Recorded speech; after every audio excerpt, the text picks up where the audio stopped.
ici, Oui. autant elles ont recherché la légitimité à l'intérieur, autant elles ont recherché la légitimité à l'extérieur. Ouais. Si vous vous renseignez, il y a des gens auxquels ils ont fait appel, qui ont passé des coups de fil pour faire en sorte que le coup d'État soit adoubé, ne serait-ce qu'à demi-mot, par la communauté internationale. Ouais. Et parce qu'il ne faut pas voir que le Bureau des Nations Unies, il y a tous les organismes de défense des droits de l'homme.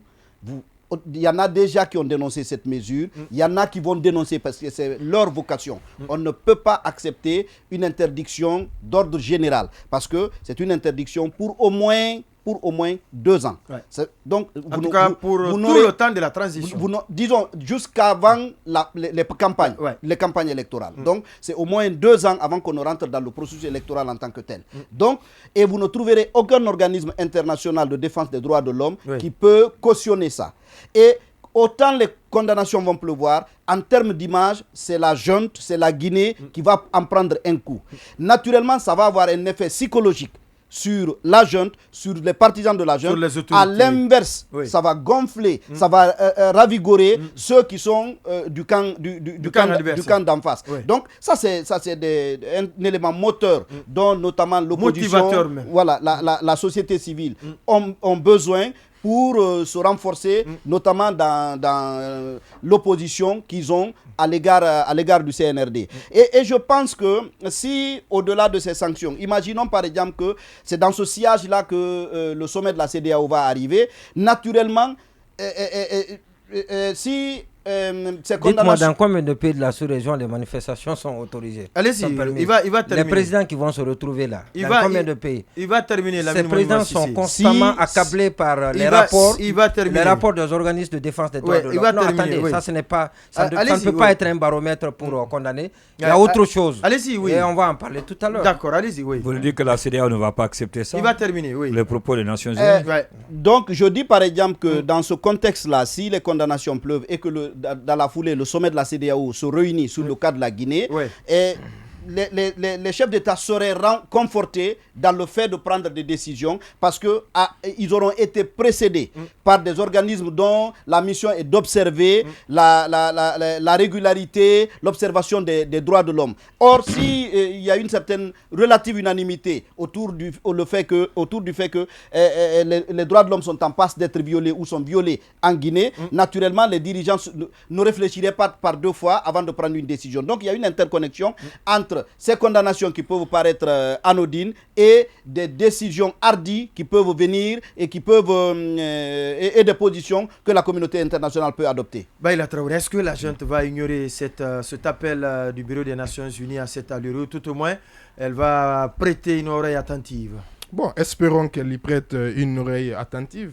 D'abord, il faut rappeler que avant que ces organisations internationales ne se prononcent sur la question, beaucoup de Guinéens se sont déjà prononcés, même nous dans notre émission ici, pour dire que cette interdiction non seulement n'était certainement pas légale, mais surtout, est-ce qu'elle était surtout pertinente? Moi, à titre personnel, je me disais que ce n'était même pas pour le CNRD la meilleure façon de gérer cette opposition. Ce n'était pas la bonne option que je leur ai conseillé, même si j'étais, comme on appelle, leur conseiller, parce que c'est une option qui oppose, c'est une option déjà qui braque, et surtout c'est une option qui déresponsabilise tout le monde, parce qu'au contraire on peut responsabiliser, je ne vais pas revenir, non seulement les organisateurs, les forces de l'ordre. Maintenant, pour revenir au communiqué en tant que tel, je pense que déjà le Haut Commissariat des Nations Unies pour les droits de l'homme est dans son rôle de veille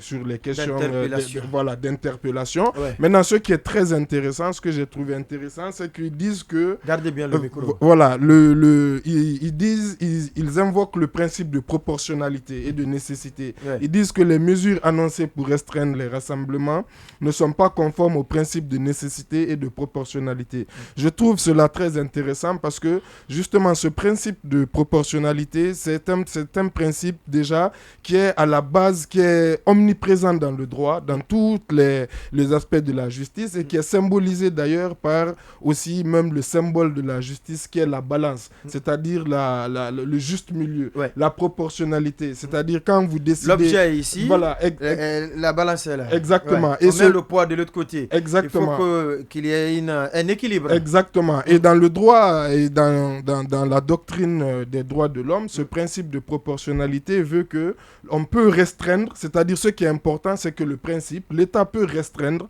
et le fait régulièrement un droit pour atteindre certains buts. Mais il faut que non seulement le but qu'il recherche soit un but légitime, et il faut que aussi que le principe de nécessité, que ça soit nécessaire, que ça soit proportionnel. Donc c'est la question fondamentale, c'est est-ce qu'il n'y aurait pas une autre méthode? Est-ce que restreindre de façon brute comme ça l'interdiction, comme le dit le communiqué, comme le dit le 30 mai dernier, c'est disproportionné par rapport, parce que même si on reconnaît que la paix sociale étant importante, on peut restreindre le droit de manifester, ça se fait dans tous les pays du monde, mais la restriction doit obéir justement à un certain dans ces cas de figure, à une certaine proportionnalité. Et aujourd'hui, au vu du passif des manifestations et surtout de l'interdiction des manifestations. Parce que quand vous regardez, vous analysez ces derniers mois, même par exemple la lutte contre le 3e mandat, c'est lorsque les manifestations étaient interdites qu'on recensait le plus grand nombre d'oppositions et de morts. Le bilan était lourd. Était lourd. Ouais. Donc cela... Mais chaque fois que c'était autorisé, ça s'organisait convenablement. Il y avait moins de tension. Exactement. Oui. Donc, je ne sais pas qui est en train de conseiller le CNRD, mais il est en train de les conseiller très mal, parce que j'ai l'impression qu'il ne tire pas les leçons du passé. Il y a eu des organisations de manifestations qui se sont passées ici et on connaît la suite. Le plus souvent, l'argument qui est brandi, c'est de dire non, nous sommes dans une situation pour maintenir la quiétude sociale, pour maintenir la paix. Ça ne peut pas marcher. Je pense que le droit de manifester est un droit constitutionnel. C'est prévu par la Constitution, même si aujourd'hui, cette même Constitution, elle est suspendue. Et la charte même d'ailleurs, la charte c'est mentionné, je pense, dans son article 2 pour ce qui est des libertés fondamentales, pour ce qui est des libertés, pour ce qui est des droits de l'homme. Et par conséquent, je pense qu'on ne pouvait pas penser jusqu'à arriver à ce niveau, vouloir empêcher les manifestations. La charte même sur laquelle le président de la transition a juré de respecter et de faire respecter. Et donc, on ne peut pas empêcher les gens de manifester, d'exprimer le ras-le-bol vis-à-vis de cette transition, vis-à-vis de la gestion, vis-à-vis de la gouvernance, vis-à-vis même d'ailleurs de tout ce que nous connaissons aujourd'hui, même pour des questions judiciaires. Maintenant, ce qu'on peut faire, peut-être on l'a évoqué la fois dernière, c'est d'essayer d'encadrer. Qu'est-ce qui empêche l'État? L'État, il est fort. L'État, s'il veut, il peut le faire. Lorsque les politiques décident de manifester et de sortir pour exprimer le ras-le-bol par rapport à une situation donnée, l'État a les possibilités, quand même les moyens. Le ministère de la Sécurité existe pour les encadrer, afin que les manifestations puissent très bien se passer.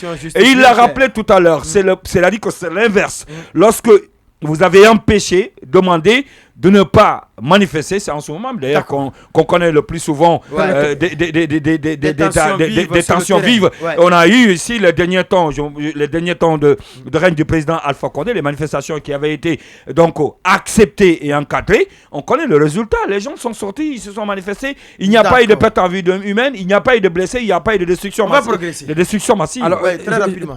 Deux choses très rapidement. Je voudrais dire à Sancho, le rassurer, que cette décision qui a été prise, cette déclaration n'aura aucun impact sur la décision qui va être prise par les présidents de la CEDEAO, qui sont tous pareils et qui sont réfractaires à l'expression des libertés fondamentales. Ils n'ont pas d'argument à opposer à ceux qui sont en train d'aller dans la même direction. Maintenant, par contre, je réitère que la solution, c'est de l'intérieur. Vous savez, quand c'est un gouvernement normal, il s'attend par exemple à l'investissement des capitaux étrangers dans le pays et qui consulte forcément ces rapports des organismes de défense des droits de l'homme. Tout à fait. Et parce que je ne parle pas de la Chine, mais même la Chine aussi a besoin de sérénité. Je mets des entreprises sérieuses ne peuvent pas investir dans un pays où on marche sur les libertés fondamentales, où on viole constamment les droits de l'homme. Mais cette junte-là ne peut même pas avoir des financements étrangers, même pour le gap dans son budget. Comment? C'est pour des projets qui sont des petits projets peut-être déjà, ou dans le volet social, mais pas dans les projets de développement ou humanitaire. En tout cas, ils cherchent des financements extérieurs. C'est même crucial. C'est même crucial pour boucler le budget. Non, c'est pas pour justement. Sans ça, le budget n'est pas bouclé. C'est pour ça qu'il y a des efforts qui sont fournis pour une mobilisation des recettes internes. Mobilisation et sécurisation des recettes. Mais je rappelle, même à l'interne, les institutions bancaires, par exemple, n'ont pas confiance au CNRD. Il faut féliciter le ministre du budget qui est en train de faire des efforts. Mais voilà, ça va. D'accord, ils sont nombreux également. Ça va diminuer, mais ça ne va pas. Il y aura toujours des financements. Condé dit ceci. Vous savez que les gens sont payés hier. Même à l'interne, les institutions bancaires n'ont pas confiance. C'est hier que le virement est fait. C'est une alerte précoce pour éviter les dérives de la junte. Il ne faut pas encourager l'interdiction de la manifestation. Pourquoi tu manifestes? Faire allusion chaque fois au régime de Alpha Condé. MSK signé. Il y a cet autre message également qui dit ceci. Bonsoir Condé, c'est Koulibaly le démocrate. J'ai dit non à l'ONU. Ce ne sont pas les manifestations politiques qui feront développer notre pays. Nous avons un CNT chargé de nous proposer une nouvelle constitution adaptée aux nous avons un CNT chargé de nous proposer une nouvelle constitution adaptée à nos réalités et un gouvernement chargé de conduire la transition durant ces 36 mois, proposé par l'ensemble des représentants de toutes les couches sociales. Ces 36 mois sont consacrés à l'édification d'un État démocratique. Et notre message également. Bonsoir mes frères, personne n'est au-dessus de la loi. Cellou Dalein Diallo répondra comme les autres, messieurs Souma. Un autre message également de Suleiman Poutine Diallo. Bonsoir Condé, bonsoir, on refait le monde. Dites aux Nations Unies et à la CEDEAO, les Guinéens ne sont nullement ces abrutis à la solde des institutions tributaires de l'oligarchie occidentale.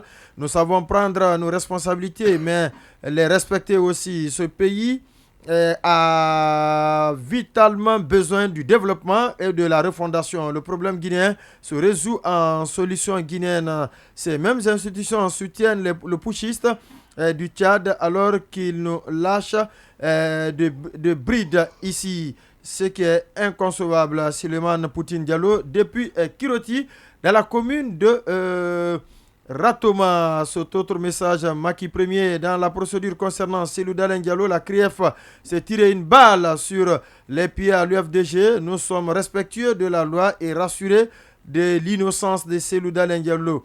Et merci donc à vous Maki Diallo, à vous Poutine de Banco. La première erreur du CNRD, c'était de renoncer à 20 milliards par mois au profit des bonus de vendredi Orange pour aider une société à vendre ses produits. Je demande au CNRD de nous aider à relancer la Sotelgui.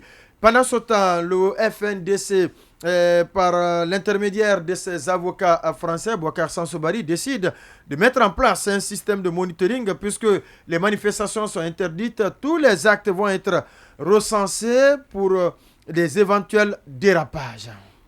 Oui, vous demandiez quelle est la pertinence de ce dispositif. Alors, c'est peut-être dans un premier temps, c'est un truc symbolique, c'est monitorer les discours. Ça peut être dissuasif parce que vous vous rappelez que quand le FNDC dressait la liste des commanditaires, des promoteurs du troisième mandat, pratiquement personne n'y croyait. Aujourd'hui, c'est cette liste-là qui est la base des poursuites qui sont engagées, notamment contre le président Alpha Condé et un certain nombre de ses anciens collaborateurs. Donc, ça peut paraître anodin, ça peut paraître symbolique, mais si jamais, personne ne le souhaite, mais si jamais la transition devait dériver... Une liste manipulée par la suite. Et que des problèmes devaient émerger par la suite. Donc, je pense que les communications et les actes que ce dispositif de monitoring aura réussi à enregistrer pourrait être utilisé dans le cadre de poursuites qui pourraient arriver intervenir éventuellement. Parce que vous vous rappellerez que dans les déclarations des avocats du FNDC notamment, on est souvent revenu sur des déclarations du président Alpha Condé au siège du RPG. À l'époque, au moment où il les tenait, personne n'aurait pu imaginer que ça aurait pu venir nourrir une poursuite judiciaire. Aujourd'hui, c'est tout cela qui est récupéré. Donc, je pense que si les gens intègrent ça et qu'ils se disent que ça peut les rattraper, peut-être que ça peut les dissuader. Oui. Maintenant, s'ils ne le font pas, ça peut servir, ça peut venir nourrir des poursuites qui pourraient être engagées au lendemain de la transition. Oui, Lamine Moïma Sissi, sur la mise en place de ce dispositif de monitoring par rapport au dérapage et aux actes posés par le CNRD pendant cette période, des actes qui peuvent aller dans le sens de la violation des droits de l'homme. Oui, c'est toujours bon. C'est bon. Ils agissent, c'est une batterie de plus. Ils agissent comme le font les organisations de défense des droits de l'homme.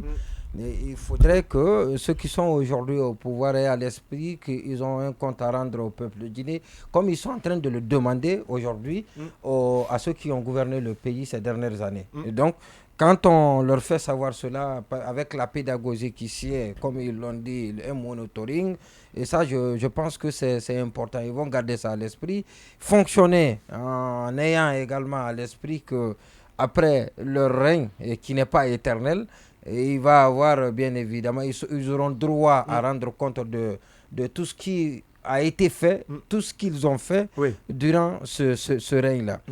C'est bon. Ça ne peut pas servir maintenant pendant qu'ils sont au pouvoir. Pas du tout. Mais ça peut servir plus tard. Mais il peut avoir l'effet dissuasif. Et c'est surtout cet effet dissuasif-là qui m'importe beaucoup plus. Qui est très recherché. Oui, Baïla, votre lecture de la mise en place de ce monitoring. Oui, bon, surtout qu'il y a des manifestations qui sont interdites. Du coup, le FNDC, par le canal de ses avocats, met en place un système de monitoring. Exactement. D'ailleurs, le FNDC s'est félicité de ce communiqué du Haut Commissariat des droits de l'homme en indiquant que lui-même avait saisi ce même Haut Commissariat dans ce cadre-là.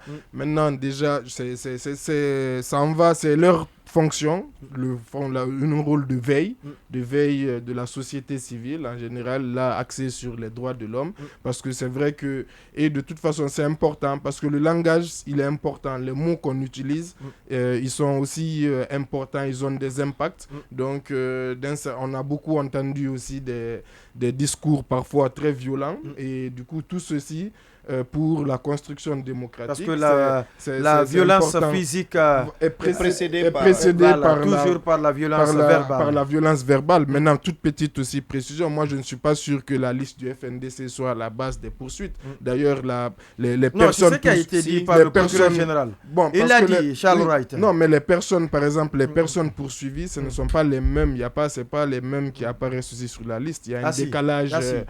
Il y en a qui ont été enlevés. Il y en a qui ont été sortis de la liste. Il y a une manipulation.